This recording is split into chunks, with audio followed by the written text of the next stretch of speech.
Hello again. I am back to do my final reading of Midsummer Night's Dream, Helena's monologue from Act 3, Scene 2, where she is just exasperated that Demetrius and Lysander have both now told her that they love her, and neither one have done that before, so she's kind of all over the place. So, here we go. O spite, O hell, I see you all are bent to set against me for your merriment. If you were civil and knew courtesy, you would not do me thus much injury. Can you not hate me, as I know you do? But you must join in souls, and mock me too. If you were men, as men you are in show, you would not use a gentle lady so, to vow and swear and superpraise my parts, when I am sure you hate me with your hearts. You both are rivals and love Hermia, and now both rivals to mock Helena? A trim exploit, a manly enterprise, to conjure tears up in a poor maid's eyes. With your derision, none of noble sort would so offend a virgin and extort a poor soul's patience, all to make you sport. Okay, so that was my reading, and I have done a similar activity to this in the past when I took the Shakespeare's Ladies class, which was a lot of fun, and I'm thankful because I was not nearly as nervous and scared to do a monologue because I'd done it before. So thank you, Professor Clemens. And I was also really glad to be able to revisit Rodenburg and all the exercises from the book and the videos. I've seen the videos before, but it was nice and refreshing to watch them again and revisit those ideas and techniques. Okay. Oh, when I was watching one of the videos about intoning, the one where you like 1, 2, 3, 4, one of the actors that she was working with in that video had a monologue from something where the character was really angry. And so she said, I feel angry the entire time I'm reading this. And after they did the intoning, Rodenburg and the actress were both able to figure out that the character was more than just angry. There was sadness, of something about a betrayal of the father or something like that. So there was sadness, there was betrayal, there was anger, there was so many different levels. And I noticed when I first read the Helena monologue that I felt a lot of anger too. And that's what because she was so exacerbated that, I mean, she was in love with Demetrius. She'd always been in love with Demetrius, and he wanted nothing to do with her.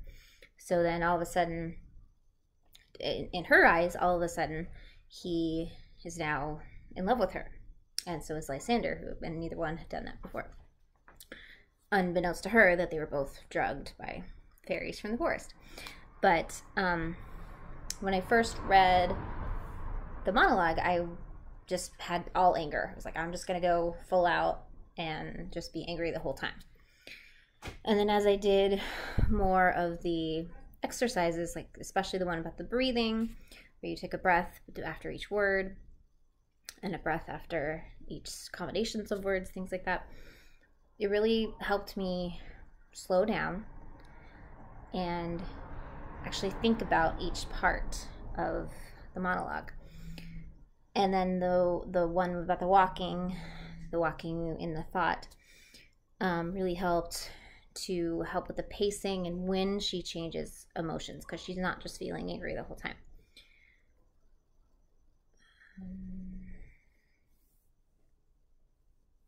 Okay, yeah, so the walking exercise helped me figure out, like with the twisting and the turning and the pacing and the movement, really helped me figure out when those changes happen, at least how I think they happen. I could be totally wrong. I'm not a Shakespeare expert by any means, but my interpretation of it.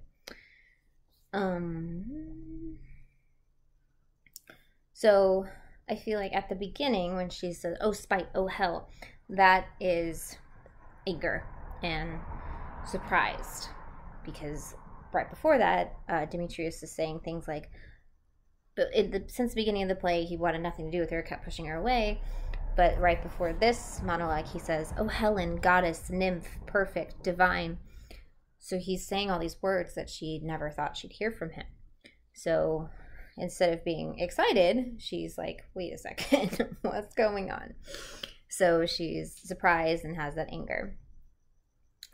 I feel like it turns or changes a little later when she is saying, "But you must join in souls to mock me too," where she kind of changes to a sadness, like, why are you mocking me? I'm not 100% sure if they're friends, but they know each other. So, but like, even why would another person do this to another person? She's kind of flabbergasted and just feels a sadness, I think. So why would you mock me? You know how I feel about you. Why are you making fun of me? This is just cruel. So that sadness continues for a little bit.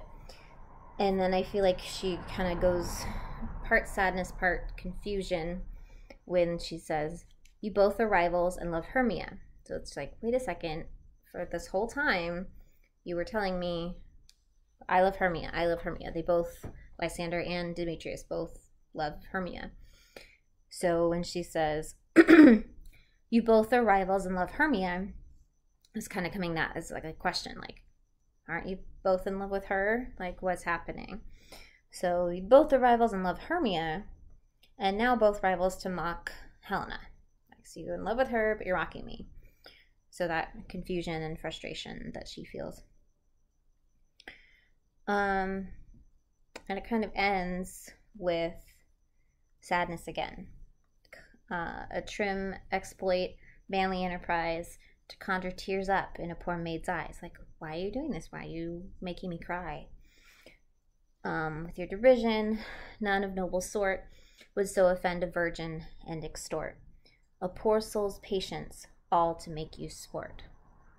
I feel like she's just kind of like, I can't even handle this right now because there's so many emotions happening.